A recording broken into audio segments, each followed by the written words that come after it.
တခါတုန်းကနေအောင်ကြီးလေးတစ်စက်ဟာကောင်းကင်ဘော်ကနေကဘာပေါ်ကိုကျလာခဲ့ပါတယ်။အဲ့ဒီနေအောင်ကြီးကနေတောက်ပတဲ့ရွှေရောင်အစင်းနဲ့မှုံဝင်ပန်းတပွင့်ပွင့်လာပါတယ်။အဲ့ဒီပန်းပွင့်ကဖျားနာမှုတွေဒဏ်ရာတွေအားလုံးကိုကုသနိုင်စွမ်းရှိပါတယ်။အဲ့လိုနဲ့ရာစုနှစ်ပေါင်းများစွာကုန်လွန်ခဲ့ပြီးမှုံဝင်ပန်းပွင့်စီကနေဘီယာတကြိုက်လှေတဆိုင်လောက်ဝေတဲ့တိုင်းပြည်တစ်ခုမှာဘယင်မကြီးကမီးဖွားဖို့အချိန်ကိုရှောက်လာပါတယ်။ဒါပေမဲ့ဘယင်မကြီးကအသေးအတန်ဖျားနေတာကြောင့်မီးမဖွားနိုင်ဖြစ်နေရတဲ့အပြင်ခက်ခက်ခဲခဲအသက်လူနေရပါတယ်။ဒရိုင်းပြည်လုံးကပြည်သူတွေကလည်းဘယင်ကြီးအမိန့်နဲ့ရွှေရောင်မှုံဝင်ပန်းကိုလိုက်ရှာကြပါတယ်။အဲ့ဒီမှုံဝင်ပန်းကိုမာသာခေါ်တယ်လို့ခေါ်တဲ့အဖွားကြီးတယောက်ကတခြားသူတွေမမြင်အောင်ဖွက်ထားပြီးသူ့ကိုယ်ကျိုးအတွက်အသုံးချနေပါတယ်။ပန်းမွှေးရှိမှတချင်းတစ်ပုတ်ဆိုလိုက်ရင်အဖွားကြီးဘွားကနေပြန်ပြီးငယ်ရွယ်သွားပါတယ်။ဒါပေမဲ့ရဲမက်တွေရောက်လာလို့မာသာကအလောတကြီးနဲ့ပန်းကိုတေချာမဖွက်နိုင်ခဲ့တာကြောင့်ရဲမက်တွေကရှာတွေ့သွားပါတယ်။ဘယင်မကြီးကိုလည်းကယ်နိုင်ခဲ့ပြီးဘယင်မကြီးကကျမ်းမာတန်ဆွမ်းတဲ့သမီးတော်လေးတစ်ပါးကိုမွေးဖွားလိုက်ပါတယ်။မင်းသမီးလေးနာမည်ကတော့ Rapunzel ပဲဖြစ်ပါတယ်။မင်းသမီးလေးရဲ့မွေးနေ့အထိမ်းအမှတ်အဖြစ်ဘယင်ကြီးတို့ကမီးပုံးပြန်တစ်ခုလွှတ်တင်ခဲ့ပါတယ်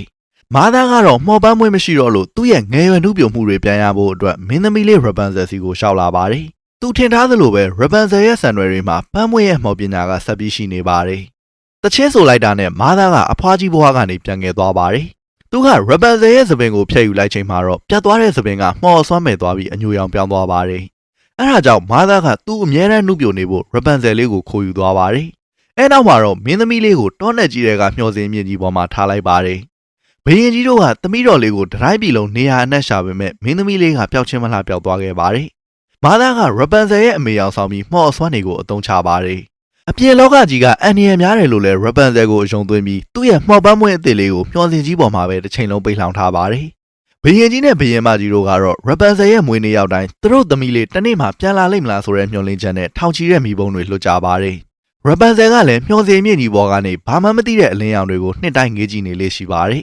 ။အဲ့လိုနဲ့နှစ်ပေါင်းများစွာကြာပြီးနောက်မှာ Rapunzel လည်းအရွယ်ရောက်လာပါတယ်။မျှော်စင်ကြီးမှာတယောက်တည်းကြီးပြင်းလာခဲ့ရတဲ့သူမှာတငယ်ချင်းဆိုလို့ Pascal လို့ခေါ်တဲ့ပုတ်တင်ညိုတစ်ကောင်ပဲရှိပါတယ်။ Rapunzel ကတရက်တာကိုအချိန်ဖြုံးမှုမနက်9နာရီထိုးတာနဲ့တပြက်စီးလဲကြမ်းတိုက်တန့်ရှင်းရေးလုပ်ပါတယ်။အဲ့ဒီအလုပ်တွေပြီးရင်တော့အချိန်က15မိနစ်လောက်ပဲကုန်သေးလို့ရှိတဲ့စာအုပ်နည်းနည်းလေးကိုအခောက်ပေါင်းများစွာဖတ်ပါတယ်။နိုင်ရမှာလဲတနေ့ပုံဆွဲလုံးလို့ဆွဲเสียနေရလွတ်တောင်မကြမ်းတဲ့အထိဖြစ်နေပါတယ်။ငငယ်တန်းကမညံ့ရတဲ့ပေ80ရှည်တဲ့သပင်တွေကိုဖီးတာကတော့တနေ့တာမှအချိန်အကုန်ဆုံးဖြစ်ပါတယ်။ကြံဖန်ပြီးပျော်အောင်နေပေမဲ့တနေ့တော့ဒီမျော်စင်ရဲ့အပြင်မှာလွတ်လွတ်လပ်လပ်ရှောက်သွားရဖို့မျှော်လင့်နေခဲ့ပါတယ်။ Rapunzel ရဲ့အိမ်မက်ကသူ့မွေးနေ့မှာနှစ်တိုင်းပေါ်လာနေကြဖြစ်တဲ့မိဘုံလေးတွေကိုအနီးကမြင်မှုချင်တာပဲဖြစ်ပါတယ်။ဒီနေ့မှာ16နှစ်ပြည့်တော့မဲ့ Rapunzel ကအပြင်ထွက်ခွင့်ရဖို့သူ့အမေကိုအရက်ဆုံးခွင့်တောင်းဖို့ဆုံးဖြတ်ထားပါတယ်။အဲ့အချိန် Flynn Rider လို့ခေါ်တဲ့နာမည်ကြီးတခိုးရဲ့ Steven တန်ကြီးနောင်လို့ခေါ်တဲ့တခိုးနှစ်ယောက်ရဲ့ကနန်းတော်ထဲကနေပျောက်ဆုံးနေတဲ့မင်းသမီးလေးရဲ့တရဖူကိုဝင်ခိုးပါတယ်။ Flynn ရဲ့ရန်စားတဲ့အကျင့်ကြောင့်သူတို့ကိုနန်းတော်အဆောင်တွေတွေ့သွားပြီးလိုက်ဖမ်းတာခံရပါတယ်။တစ်ဖက်မှာတော့ရဲတိုက်ကိုပြန်လာတဲ့မာသာကမျှော်စင်ပေါ်တက်ဖို့အတွက် Rapunzel ရဲ့သပင်တွေကိုချခိုင်းပါတယ်။ Rapunzel ရဲ့သပင်တွေကသူ့ဘာသာမကျွတ်တတ်သလိုလူတယောက်ကိုတောင်တင်နိုင်လောက်တဲ့အထိတန်ပါပါတယ်။သပင်တွေဖြူပြီးအရွယ်ကျလာတဲ့မာသာကပင်မနှွဲ့နေလို့ Rapunzel ကိုတချင်းဆိုပြဖို့အချို့သက်ပြောပါတယ်။ Rapunzel ကတချင်းဆိုလိုက်တာနဲ့သပင်တွေကအရှောင်တောက်လာပြီးမာသာလည်းပြန်နှုတ်ပြိုသွားပါတယ်။မာသာကအတုံးချခြင်းလို့သာမွေးစားခဲ့ပေမဲ့ Rapunzel ကိုမချစ်တယ်လို့ဘာဖြစ်ဖြစ်လဲဂီယူမဆိုင်တဲ့အမေတယောက်ဖြစ်ပါတယ်။ Rapunzel ကမနှက်ဖြန်ဆိုရောက်တော့မဲ့သူ့မွေးနေ့မှာအမြဲလွတ်တင်နေကြဖြစ်တဲ့မိဘုံလေးတွေကိုတွားကြည့်ခြင်းကြောင့်မာသာကိုခွင့်တောင်းပါတယ်။မာသာကတော့ Rapunzel အပြင်မထွက်ရဲအောင်အပြင်လောကမှာဆိုရင်လူသားစားတဲ့လူတွေမွေးတွေအပြင်ချုံထက်တဲ့သွားတွေနဲ့ရှောက်ကြားတွေရှိကြောင်းကြောက်စိတ်သွင်းပြီးခြောက်လှမ်းပါတယ်။အပြင်လောကကြီးနဲ့မထိတွေ့ဘူးလို့ရိုးအယုံလွယ်တတ်တဲ့အပြင်စိတ်ထားကောင်းတဲ့ Rapunzel ကလည်းသူ့အမေကိုပဲယုံကြည်ပြီးအပြင်ထွက်ဖို့လက်လျှော့လိုက်ပါတယ်။တစ်ဖက်မှာလည်း Flynn တို့3ယောက်ကအဆောင်နေလိုက်လို့ထွက်ပြေးနေကြပါတယ်။ Flynn က Steven တန်ကြီးနောင်ကိုတပတ်ရိုက်ပြီးတရက်ဖူးကိုသူ့တယောက်တည်းယူသွားပါတယ်။နောက်ကအဆောင်တွေကလည်းထက်ကြက်မကွာလိုက်နေလို့တန်မှုကိုတိုက်ခိုက်ပြီးသူ့မြင်းနဲ့ထွက်ပြေးပါတယ်။ဒါပေမဲ့တန်မှုရဲ့မြင်း Maximus ကတခင်ကိုပဲတစ္ဆာရှိလို့ Flynn ကိုတိုက်ခိုက်ပါတယ်။မြင်းနဲ့ Flynn တို့တရက်ဖူးကိုအပြန်အလှန်လူကြရင်တောင်ဆောင်တစ်ခုပေါ်ကနေအောက်ကိုပြုတ်ကျသွားပါတယ်။ Flynn လည်းအမဲလိုက်ခွေးလို့အနက်ခံနေတဲ့မြင်းလက်ကနေပုံရင်းရှောင်ရင်းနဲ့တောနက်ထဲကမျှော်စင်မြင့်ကြီးစီကိုရှောက်သွားပါတယ်။မျှော်စင်ပေါ်ကိုတက်သွားပြီးအန်နီရဲ့ကင်းကင်းနဲ့တရက်ဖူးကိုပိုင်မီလို့ထင်လိုက်မိချိန်ဒဲဥစာမိပြီးလဲသွားပါတယ်။ Flynn ကိုရှိုက်လိုက်တဲ့သူကတော့မျှော်စင်ပေါ်မှာနေတဲ့ Rapunzel ပဲဖြစ်ပါတယ်။ Rapunzel ကလူစိမ်းကိုကြောက်နဲ့ပဲသူ့အမေပြောခဲ့သလိုယောက်ျားတွေမှာအဆွဲရှိမရှိကြည့်ပါတယ်။အဆွဲမရှိတာတေချာသွားချိန်မှာ Flynn မျက်လုံးဖွင့်လာလို့နောက်တစ်ချက်ထပ်ရိုက်လိုက်ပါတယ်။ Flynn ကိုမနိုင်မနှင်းတဲ့ပြီးဘီရိုထဲဖွက်ထားလိုက်ပြီးချိန်မှာ Rapunzel ကလူတယောက်ကိုသူ့ဘာသာဖန်လိုက်နိုင်လို့ပြောသွားပါတယ်။သူ့အမေပြောခဲ့သလိုတယောက်တည်းဆိုရင်အန်နီရများတယ်ဆိုတဲ့စကားကမမှန်ကြောင်းသက်သေပြဖို့မာသာကိုစောင့်နေပါတယ် Flynn ရဲ့အိတ်ထဲကတရဖူကိုတွေးတော့တခါမှမမြင်မှုတဲ့အရာတစ်ခုကသူ့အတွက်ထူးထူးဆန်းဆန်းရင်းနှီးနေသလိုခံစားလိုက်ရပါတယ်။အဲ့အချိန်မာသားပြန်ရောက်လာတာကြောင့်သူ့အမေကိုဝမ်းသာအားရစီးကြိုပြီးသူဖမ်းထားတဲ့လူအကြောင်းပြောဖို့လုပ်ပေမဲ့မာသားက Rapunzel ကိုအပြင်ထွက်ခွင့်တောင်းမဲ့ထင်ပြီးဘာမှပြောခွင့်မပေးပဲစူပါတယ်။ဒီမျောစင်ပေါ်ကနေဘရောမှထွက်မသွားရဘူးလို့အော်လိုက်တာကြောင့် Rapunzel လည်းဘာမှဆက်မပြောတော့ပဲငြိမ်နေလိုက်ပါတယ်။ Rapunzel ကမစီမဆိုင်မွေးနေ့လက်ဆောင်အဖြစ်ပကြီးဆေးအစ်စ်လိုချင်တယ်လို့ထားပြောပါတယ်။ပကြီးဆေးက3ရက်လောက်သွားရတဲ့အဝေးမှာပဲဝယ်လို့ရပါမယ်။မာသားလည်း Rapunzel မျောစင်ကမထွက်ရေးမွေးနေ့မတိုင်ခင်ဝယ်ပေးဖို့ဆုံးဖြတ်လိုက်ပါတယ်။မာသားထွက်သွားတာနဲ့ Rapunzel ကဘီရိုထဲက Flynn ကိုစပင်တွေနဲ့ချုပ်ပြီးပြန်နှိုးပါတယ်။ Rapunzel ကသူ့ကိုလာရှာတဲ့လူလို့ထင်နေပေမဲ့ Flynn ကတော့စပင်ရှင်နဲ့မိန်းကလေးတယောက်ဒီမှာရှိလို့ရှိမှန်းတော့မသိကြောင်းရှင်းပြပါတယ်။ Flynn ကတရဖူကိုပဲပြန်လို့ချင်တော့ Rapunzel ကအပေးယူလို့ဖို့အကြံတစ်ခုရသွားပါတယ်။မိဘုံမြန်တွေကြည့်ရအောင်သူ့ကိုလိုက်ပို့ပေးမယ်ဆိုရင် Flynn လိုချင်တဲ့တရဖူပြန်ပေးမယ်လို့ပြောလိုက်ပါတယ်။ Marvel DC Superhero Animated Movie ထွက်ထားသမျှ120ကျော်လုံးကိုမြန်မာစာတန်းထုတ်တဲ့ The Mist Animation Telegram မှာလာရောက်ကြည့်ရှုနိုင်ပါတယ်။တသက်စာမမကြီးနဲ့တစ်ခါဝင်ထားလိုက်ရင်အသစ်ထွက်လာသမျှကားတိုင်းကိုလည်းဆက်ကြည့်နိုင်မှာဖြစ်ပါတယ်။လောလောလတ်လတ်ဘာသာပြန်တင်ဆက်ပေးနေတဲ့ Star Wars The Clone Wars Series ဟာဆိုရင်လည်း Star Wars fan တွေအနေနဲ့လုံးဝလက်မလွတ်သင့်တဲ့ series တစ်ခုဖြစ်ပါတယ်။ဒါအပြင် Marvel နဲ့ DC ကတခြား animated series ပေါင်းများစွာကိုလည်းတနေရာထဲမှာတစုတစည်းနဲ့ကြည့်ရှုနိုင်ပြီဖြစ်ပါတယ်။ကြည့်ချင်တာတစ်ခုခုရှိရင် description နဲ့ comment က Telegram နဲ့နေကနေလာရောက်စုံစမ်းနိုင်ပါတယ်။ဒီ page မှာလည်းဈေးနှုန်းနဲ့တခြားသိချင်တာတွေကိုတွားလေ့လာလို့ရပါတယ်။တရဖူရဖို့အကုန်စွန့်စားခဲ့ရတဲ့ Flynn လည်းသပင်တွေကြားကနေလက်တလောလွမြောက်ရေးအတွက်သဘောတူလိုက်ပါတယ်။အဲ့လိုနဲ့ Rapunzel ကသူ့အမေကိုစန့်ကျင်ပြီးပထမဆုံးအနေနဲ့မျှော်စင်အောက်ကိုခြေချလိုက်ပါတယ်။အောက်ကိုရဲရောက်ချင်းပြောနေပေမဲ့သူ့အမေကိုတစ္ဆာဖောက်သလိုခံစားရတော့ချက်ချင်းစိတ်ညစ်သွားပါတယ်။ဒါပေမဲ့လွတ်လပ်မှုကြောင့်ချက်ချင်းပြန်ပြောသွားသလိုသူကစကားနားမထောင်တဲ့သမီးမိုက်လို့တွေးမိပြန်တော့ချက်ချင်းဝမ်းနေသွားပြန်ပါတယ်။ Flynn ကလည်းငကိုကမှလိုက်မပို့ခြင်းဖြစ်နေတာကြောင့်ဦးမျိုးအောင်ပြောလိုက်ဝမ်းနေလိုက်ဖြစ်နေတဲ့ Rapunzel ကိုမိဘစကားနားထောင်ပြီးမျှော်စင်ပေါ်ပြန်ဖို့နားချပါတယ်။ဒါပေမဲ့သူ့အိမ်မက်ကိုအကောင့်ထဲပေါ်ဖို့ကဒီတနည်းပဲရှိတာကြောင့် Rapunzel ကအရဲစွန်ပြီးခရီးဆက်ဖို့ပဲဆုံးဖြတ်လိုက်ပါတယ်။အဲ့အချိန် Flynn ကိုလိုက်ရှာနေတဲ့နန်းတော်ကမြင် Maximus ကလည်းပကြီးဆေးရှာနေတဲ့မာသားနဲ့တိုးပါတယ်။မာသားကမြင်းကိုမြင်လိုက်ပေမဲ့စီးတဲ့သူမပါတာကြောင့် Rapunzel ကိုစိတ်ပူပြီးမျှော်စင်ကိုပြန်ပါတယ်။ Rapunzel ကိုခေါ်လို့မရတော့16နှစ်လောက်ပိတ်ထားခဲ့တဲ့မျှော်စင်ဝင်ပေါက်ကိုဖွင့်ပြီးတက်လာပါတယ်။ Rapunzel ကရှိမနေတော့ပဲတရဖူနဲ့ Flynn မျက်နှာပါတဲ့ဝရမ်းစာရွက်ကိုပဲတွေးလိုက်ရပါတယ်။တစ်ဖက်မှာဝရမ်းထုတ်ခံထားရတဲ့ Flynn က Rapunzel ကိုအိမ်ပြန်ချင်းစိတ်ပေါက်သွားအောင်လူစိုးလူမိုက်တွေပြည်နေတဲ့ဘားတစ်ခုကိုခေါ်သွားပါတယ်။စိုင်ထဲမှာကြောက်ဖို့ကောင်းတဲ့လူမိုက်တွေကိုတွေးတော့ Rapunzel လည်းပြန်ပြေးချင်လာအောင်ကြောက်သွားပါတယ်။လူမိုက်တွေက Flynn ကိုမြင်တာနဲ့ဝရမ်းပြေးမှန်းသိပြီးနန်းတော်စီအဖို့ဝိုင်းဖန်ကြပါတယ်။အစတုန်းကတော့ကြောက်လန့်နေတဲ့ Rapunzel ကစိတ်ရှုပ်လာလို့စိတ်တူတူနဲ့ထားအောင်လိုက်ပါတယ်။သူ့တက်တက်လုံးမက်ခဲရတဲ့အိမ်မက်ကိုအကောင့်ထဲပေါ်ဖို့ Flynn ကိုသူ့လိုအပ်ကြောင်းပြောပါတယ်။သူ့အိမ်မက်ကိုဖျက်ဆီးဖို့ကြိုးစားနေတဲ့လူတွေရောအိမ်မက်မရှိဘူးလားကိုချင်းစာသိမ်းမရှိဘူးလားလို့မေးလိုက်ပါတယ်။မိန်းမလှလေးတယောက်ကအဲ့လိုပြောတော့လူမိုက်ကြီးတွေရဲ့စိတ်ကလည်းနှူးညံ့သွားပြီးဂျိတ်ကောက်လက်တစ်ဖက်နဲ့လူကသူ့ရဲ့အိမ်မက်ကိုပြောပြပါတယ်။သူ့ပုံစံကသာကြောက်စရာကောင်းလို့လူမိုက်လှုပ်ရှားနေပေမဲ့သူတကယ်လှုပ်ချင်တာကပရိသတ်တွေရှေ့မှာစံနေရတီးပြီးဖျော်ဖြေချင်တာဖြစ်ပါတယ်။တခြားလူတွေကလည်းရိုးရှင်းတဲ့အိမ်မက်တွေကိုတယောက်တစ်ပေါက်ပြောကြပါတယ်။မပြောပြချင်ပါဘူးဆိုတဲ့ Flynn ရဲ့အိမ်မက်ကိုလည်းဓားထောက်ပြီးဝိုင်းမိကြပါတယ်။သူ့အိမ်မက်ကသူ့ပတ်ပတ်လည်မှာရွှေပုံကြီးနဲ့ကိုပိုင်ကျိုးတကျိုးပေါ်မှာချမ်းချမ်းသာသာနေချင်တာဖြစ်ပါတယ်။အဲ့အချိန် Rapunzel နောက်လိုက်လာတဲ့မာသားကသူ့သမီးကိုတွေ့သွားသလိုနန်းတော်ကရဲမက်တွေကလည်းရှောက်လာကြပါတယ်။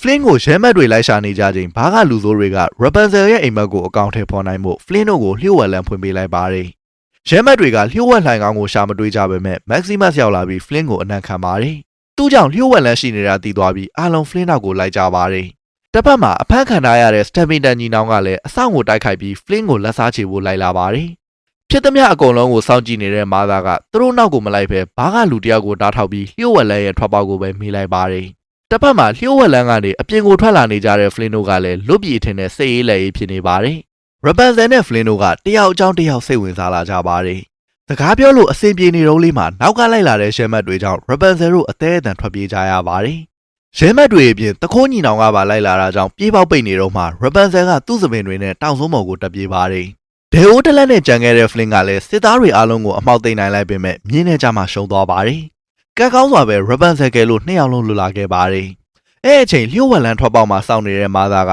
သူမျောလင့်ထားတဲ့ Flynn ကိုမတွေ့ရပဲ Stephen ညီကိုပဲတွေ့လိုက်ရပါတယ်။မာသားကသူ့သမီးကိုပြန်ရဖို့ Stephen ညီနောင်ကိုတရဖူပေးလိုက်ပြီးတရဖူအခု1000စာထက်တန်မိုးကြီးတဲ့အရာတစ်ခုက Flynn စီမှာရှိနေတယ်လို့ဆွဲလိုက်ပါတယ်။သူခိုင်းတဲ့အတိုင်းလုပ်ရင်တန်မိုးကြီးတာလည်းရ Flynn ကိုလည်းကလေးစားချေခွေးရှာမယ်လို့ပြောလိုက်ပါတယ်။အဲ့အချိန် Rapunzel က Flynn လက်ကဒဏ်ရာကိုစပင်နဲ့ချီပေးပြီးတချင်းဆိုလိုက်ပါတယ်။ စပင်တွေကအဆောင်တောက်လာပြီးစပင်နဲ့ထိထားတဲ့ဒဏ်ရာကလည်းပြန်ကောင်းသွားပါတယ်။ Flynn ကအံ့ဩပြင်းအံ့ဩနေပေမဲ့ Rapunzel အတွက်တော့ဒါဟာတာမန်ကိစ္စဖြစ်နေပါတယ်။လူတွေက Rapunzel ရဲ့စပင်ကိုခိုးယူဖို့ကြိုးစားခဲ့ဘူးတယ်လို့မာသားကပြောတာတွေကို Rapunzel ကအဟုတ်ထင်ခဲ့ဘူးပါတယ်။ဒါပေမဲ့စပင်ကိုဖျက်ယူလိုက်တာနဲ့စပင်ကအညိုရောင်ပြောင်းပြီးမော်ဆွမ်းမဲ့သွားပါတယ်။သူ့အစွမ်းတွေကိုထိမ့်သိမ်းထားဖို့အတွက်မာသားစကားနားထောင်ပြီးအပြင်းထွက်ဖို့မကြိုးစားခဲ့တာဖြစ်ကြောင်း Flynn ကိုပြောပြပါတယ်။ဘယ်တော့မှသူ့နောက်ကျောင်းကိုပြန်မဖော်ချင်ခဲ့တဲ့ Flynn ကလည်းသူ့ရဲ့လျှို့ဝှက်ချက်တွေကို Rapunzel ကိုပြန်ပြောပြပါတယ်။ Flynn ဆိုတာသူ့ရဲ့တခိုးနာမည်ဖြစ်ပြီးနာမည်အရင်းကယူဂျင်းဖြစ်ပါတယ်။ငယ်ငယ်တည်းကမပြည့်စုံတဲ့လူဖြစ်တာကြောင့်ချမ်းသာဖို့အတွက်တခိုးဖြစ်လာခဲ့ပါတယ်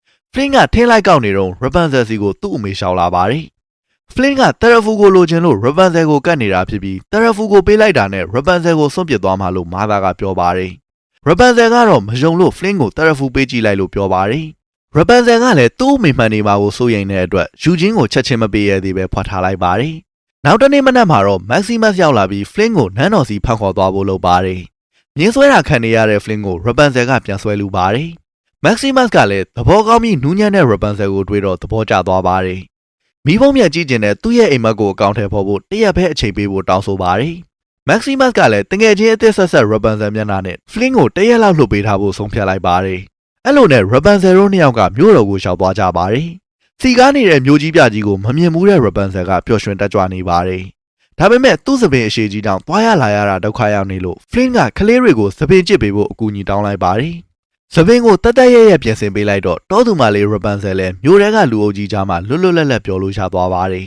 ။ဒီနေ့ကပျောက်ဆုံးသွားတဲ့မင်းသမီးလေးရဲ့မွေးနေ့ဖြစ်လို့အကောင်လုံးကမင်းသမီးလေးအတွက်ဆူတောင်းပေးနေကြပါတယ်။